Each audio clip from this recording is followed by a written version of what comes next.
In 2024, Uncanny Valley was everywhere.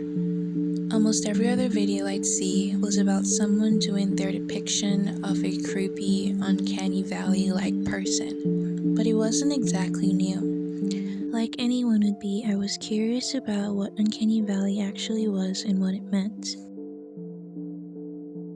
Uncanny Valley is described as the idea that humanoid robots or other artificial characters that bear identical or close resemblance to a human being produces a great feeling of unease or eeriness.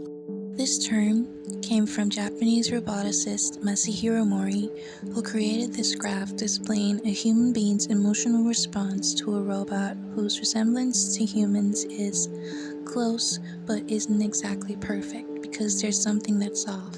So in short, seeing any kind of computerized animations or robotics or lifelike dolls that could pass for a human or have a human likeness evokes feelings or emotions of discomfort. Masahiro Mori's hypothesis is that observers respond positively and view robots that are made to look more human in an empathetic way. But as the robot becomes close to human, empathy turns to revulsion. Then, as the appearance of a robot progressively becomes less distinguishable from that of a human's appearance, the response becomes positive and empathetic once again. So that drop in the graph is the Uncanny Valley, where it shows the change in the response to a robot when their likeness appears to be somewhat human but obviously isn't actually human. After reading about Uncanny Valley, I remembered a movie I watched years ago as a kid called Smart House, where this family is living in a computerized home where this maid lady who's a robot but looks exactly like a human starts kind of like terrorizing them. And while it's kind of creepy, her character's face isn't unsettling or anything. Though there are some moments when she is very frightening because she looks pretty much human, she doesn't look very scary. That would explain the part of the hypothesis that talks about feeling positive or empathetic emotions when a robot looks pretty much human. I saw that a lot of people had made reference to The Polar Express as a movie where the animated characters give them that Uncanny Valley kind of feeling because of the way that they look. I wanted to see what people are actually talking about, and if I'd be able to see what they were seeing also. And to be honest, I still don't see it. Do the characters look a bit off, especially in the eye and mouth area? Yeah, but it doesn't give me the creeps or that Uncanny Valley kind of vibe. It really just looks like not very great animation compared to, I guess, a lot of better ones that people would be used to. Maybe there are better examples of Uncanny Valley in animations like The Polar Express, but I haven't seen any, and if someone has, then I'd love to know what movies or shows they've seen it in. TV shows and movies and technology aside, in relation to real-life people, there's a person that I feel like gives off very strong Uncanny Valley vibes. This guy kind of has one of those faces that are just really unsettling to look at, and you might know who I'm talking about.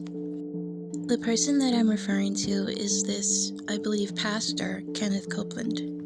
I remember this interview I watched years ago, where while watching it, I kind of thought to myself, this guy has a really creepy face. Like it's actually scary to look at him. And I wasn't the only one who thought so, because reading the comments on that video, a lot of people felt the same way.